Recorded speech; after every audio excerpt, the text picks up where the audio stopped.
हाय दोस्तों, तो यार आज मैं एक्सप्लेन करने वाला हूँ उज़ैन जे एंडरसन के चैप्टर नंबर 9 को।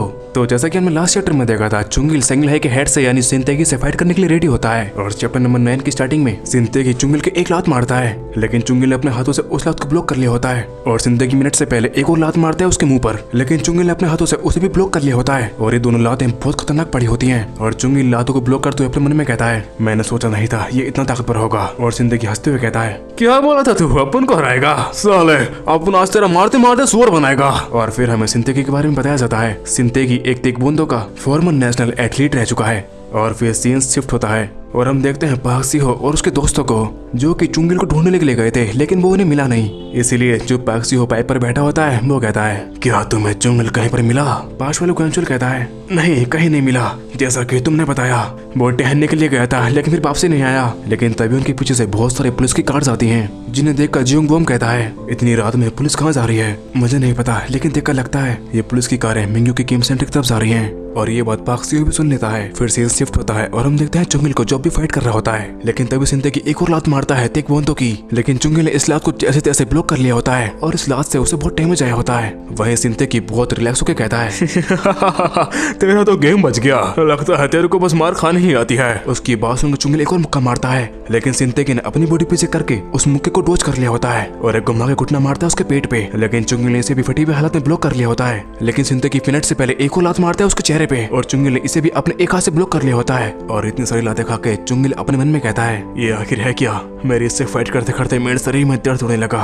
और सिंतेगी उसकी ऐसी हालत देख के हंसते हुए कहता है, देखा साले तेरी यही औकात है। लेकिन तभी चुंगिल को कुछ याद आता है, उसके बचपन में कोई तो उसकी फैमिली फंक्शन में गाली दे रहा था और अभी प्रेजेंट मोमेंट में उसके एक अभी लात पड़ने वाली होती है, लेकिन उसने सही समय पर उस लात को टोच कर लिया होता है और ये लात सीधे मशीन में जाकर लगती है। उसकी इस लात से मशीन भी टूट जाती है और चुंगिल को अब भी याद आ रहा होता है, कोई तो कुर्सी पर दिन भर बैठकर टैबलेट के सामने गैम्बलिंग करता था। और जैसे ही वो चुंगिल को देखता है वो कहता है, तू छोटे कीड़े, अपन ने तेरे से कितनी बार बोला है अपन के रूम में मत आया कर। और अभी प्रेजेंट में चुंगिल को सब कुछ याद आ गया होता है और सिंतेगी कहता है, साले तो अपन को जानता नहीं है, अपन ने अगर तेरे एक भी लात मार दी ना तो तू भाई मारा जाएगा। और चुंगिल अपने मन में कहता है, ये वही है जो मुझे बचपन में मारा करता था और इसके लाते मैं पहले भी खा चुका हूँ, क्योंकि मेरे शरीर को याद है ये मुझे पहले कितना मारता था। और यार जब चुंगिल 4 साल का था ना, तब सिंतेगी और ये एक ही साथ रहा करते थे और तब सिंतेगी से बहुत मारता था। तो खैर चुंगिल मार खाते खाते एक कोने में आ गया होता है और चुंगिल अपने मन में कहता है, शिट यार मुझे क्या करना चाहिए। लेकिन तभी सिंतेगी बहुत ही स्पीड से लात मारने के लिए आता है और कहता है, अपन तेरी मारते मारते फिल्म बनाएगा साले। लेकिन तभी चुंगिल बहुत सरप्राइजिंगली उसके थोबड़ पर मुक्का मारता है और इस मुक्के की आवाज सुन के सिंतेगी के बंदे कहते हैं, क्या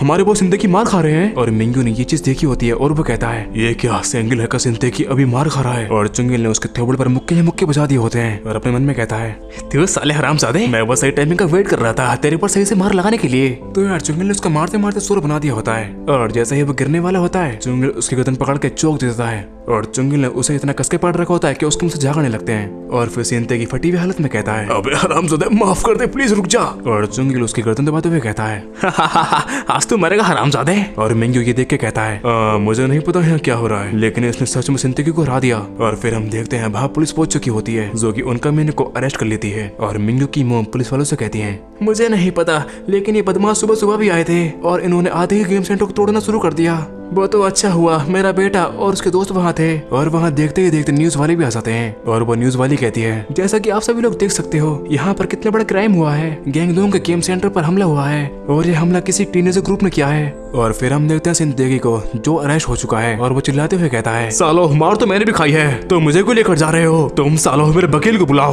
और फिर हम देखते हैं चुंगिल को जो अपनी जैकेट पहन रहा होता है और उसके साथ आ रही होती है मिनी। और चुंगिल मिनी से कहता है, मिस मिनी सच में तुमने बहुत अच्छा काम किया। मिनी कहती है, अरे ये तो कुछ भी नहीं है। और फिर हम देखते हैं ये बात उसने तब कही थी जब वो उन्हें घर भेज रहा था और चुंगिल नहीं मिनी से कह के पुलिस बुलाई होती है, क्योंकि उसके पास बस एक यही तरीका था सबको बचाने का। तो खैर अभी मिनी चुंगिल से कहती है, अच्छा हुआ सब कुछ ठीक हो गया और हमारा गेम सेंटर भी ठीक है। लेकिन तभी पीछे से कोई उन्हें आवाज देता है और ये पाक सिहो और वो सारे लोग होते हैं जो भागते भागते आ रहे होते हैं। और पाक सिहो को सिंतेगी को देख के खून खोल के होता है और वो वहीं उसको मारने के लिए जा रहा होता है, लेकिन तभी उसके दोस्त उसको शांत करते हैं और चुंगिल उसके पास आके कहता है, ओ हेलो डूड, शांत हो जाओ जरा, वो देखो पीछे मिंगू क्या कह रहा है। और हम देखते हैं मिंगू से न्यूज वाले पूछते हैं, तो बताइए जब आपके गेम सेंटर में तोड़ाफोड़ी हुई तब आपको कैसा लगा?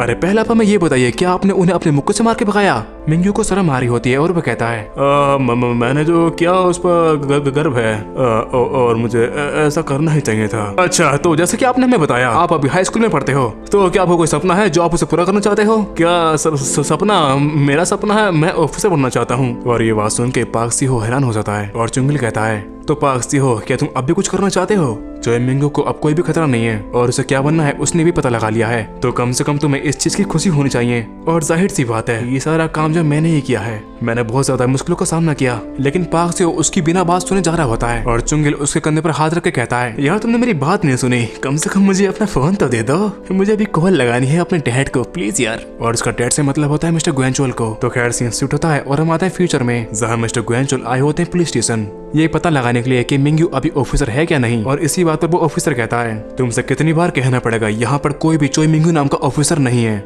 मिस्टर ग्वेंचुअल कहते हैं, जरा एक बार दोबारा देखो सही से, ये बहुत जरूरी है, प्लीज दोबारा देखो। मिंगू चोई मिंगू, तुमसे कितनी बार कहना पड़ेगा, इस नाम का कोई भी यहाँ नहीं है, और अगर तुम दोबारा यहाँ पर आए तो तुम्हें हम जेल में डाल देंगे। उसकी ये बात सुनकर मिस्टर ग्वेंचुअल वहां से जाने लगते हैं और जैसे ही वो दरवाजा खोलते हैं वो बहुत दूर जाके गिरते हैं, क्योंकि वहां से आ रहा होता है एक ऑफिसर और वो उनसे माफी मांगते हुए कहता है, मुझे माफ करना। एक सेकंड मिस्टर ग्वेंचुअल। और मिस्टर ग्वेंचुअल खुश होते हुए कहते हैं, अरे वाह तुम ऑफिसर बन ही गए। एक सेकंड, ये क्या हुआ? तुम ऐसे तो नहीं थे। मिंगू, ये तुम्हें क्या हो गया? ये तुम कैसे दिख रहे हो? क्या ये सच में मिंगू है? और इसी के साथ ये वाला चैप्टर 9 खत्म होता है। तो यार अभी मिलते हो नेक्स्ट चैप्टर में, तब तक के लिए goodbye and take care.